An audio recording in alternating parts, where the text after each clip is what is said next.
3 number এটা বিশেষ বিষয়ৰ ওপৰত অৱগত যে আমি কিছুদিনৰ পৰা CM-AAA মুখ্যমন্ত্ৰীৰ অসম আত্মনিৰ্ভৰশীল আঁচনি এই আঁচনিখনৰ আমি ইণ্টাৰভিউ লৈ আছিলোঁ।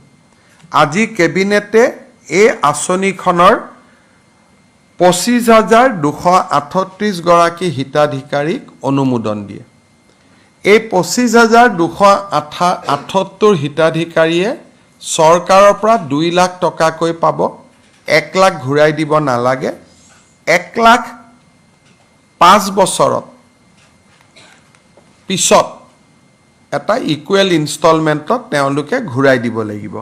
5 বছৰ 2 লাখ টকা ঘূৰাই দিব নালাগে। 5 বছৰ পিছত 1 লাখ ঘূৰাই দিব নালাগে।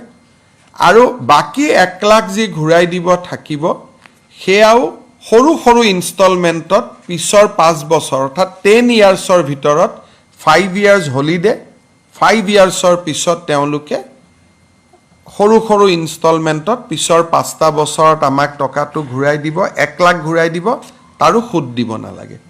1 লাখ ৰাজ সাহায্য, 1 লাখ ঋণ আৰু ঋণো উভতাই দিব লাগিব উইদাউট সুদবিহীন ঋণ। এই আঁচনিখনত আমি আজি কেবিনেটে 25,238 বেনিফিচিয়াৰীক আমি অনুমোদন দিছোঁ। 3 নৱেম্বৰত এই আঁচনিখনৰ ধন আমি গুৱাহাটীত কেন্দ্ৰীয় অনুষ্ঠান এটাৰ জৰিয়তে আনুষ্ঠানিকভাৱে বিতৰণ কৰিম। 3 নৱেম্বৰলৈকে অহা সপ্তাহৰ পিছৰ পৰা এই হিতাধিকাৰীসকলক প্ৰত্যেকটো জিলা হেডকোৱাৰ্টাৰত 3 দিনকৈ এটা প্ৰাৰম্ভিক প্ৰশিক্ষণো দিয়া হ'ব। অৰ্থাৎ অক্টোবৰ মাহত প্ৰশিক্ষণ চলিব আৰু 3 নৱেম্বৰত এই হিতাধিকাৰীসকলে চৰকাৰৰ পৰা এই পুঁজি লাভ কৰিব।